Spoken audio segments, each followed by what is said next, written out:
Then there is the facer on this. That's your nailer. This becomes then your nailer. If your stud's here, this becomes your nailer for your claddings and your windows. So my nail goes through. The nail actually mechanically grips the fastener. It actually melts to the fastener. Okay. And the nail can't pull out. So claddings really like to be nailed to this because the nail head is what holds claddings on the walls. And now it can't pull out because of that. The second part is when I put a heavy window and I take my nail and go through the two pieces of this on that flange, that nail can't cantilever.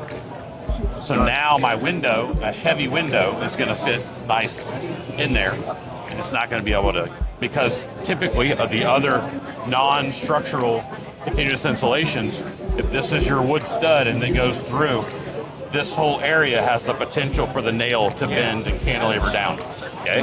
So our whole purpose by putting a facer on the back side and putting a facer on the front side, this provides my shear for my house that meets or exceeds 7/16 OSB. This side provides my nailable surface for windows and claddings so that I don't have any problems with shear on that. Got it. So is this in the market currently? Today is day one. All right. So we launched today. It was our launch. We got the guys day one. We have a 1/2-inch product, a 1-inch product, and a 2-inch product. And the 2-inch product, so what this also allows you to do is no matter where you build in the country, you actually could stay on 2x4 construction and go with 1/2-inch, 1-inch, or 2-inch and actually still meet or exceed the codes with 2x4 construction across the country, because you can actually meet with a 2-inch product, I actually can meet Alaska's code meaning with putting an R10 outbound. Because even if this was 2 inches wide, my 2.5-inch nail could be nail my cladding up, and I still get through both layers with a 2.5-inch siding nail or a 3-inch siding nail, and I still have enough grip into the panel to where that actually holds the cladding up. What do you do with the butt joints? Butt joints are taped, so that's what you're seeing over there on that other side. Is we have a taping system. And then we also have a sausage caulking, tube system that goes on your bottom plate. So you still want your bottom plate is your highest potential leakage point for water. So you want to make sure that actually gets sausage, do a little sausage caulk in there. But you can also tape it over the top of that also. And what are you putting a rain screen on top of this? The great part about this, the other part about this is what I was saying, is when you put a nail through, that actually rebounds and melts to the shank. But that means wherever a nail goes through, the water isn't going through.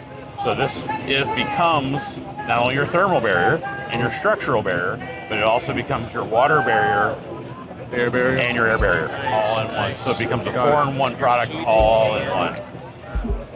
So is Joe Stebrook signed off on this? Actually, I don't know if Joe's actually seen this or not yet, but I'll send him this video and I'll see if he gets a thumbs up or thumbs down. Then we'll know. So yeah, let him know Nelson said give me the thumbs up. So I do know Joe, but for small fees, that he goes. Right. So no, I think the point being though is our position on this is we're filling a void of continuous insulation has not been used a lot, simply because of the cantilevering of the nail, windows, bucking of windows, having to put furring on to put cladding on has been a big problem.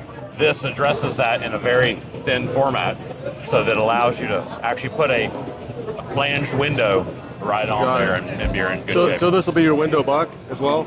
Well, you don't have to buck the window at this point in time, because now you don't want to. Yeah, you don't have to do that. We still want the window to be framed, so that you're nailing the window to a framed part, but you don't have to additionally buck it out.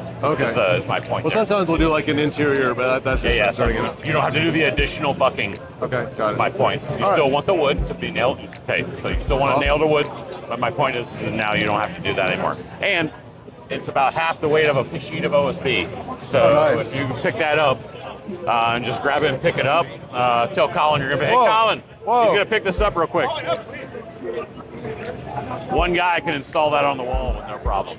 You don't need 2 people to actually sheathe your house anymore. Yeah. All right. Cool. All right. Thanks, man. Yeah, appreciate it. Tell me.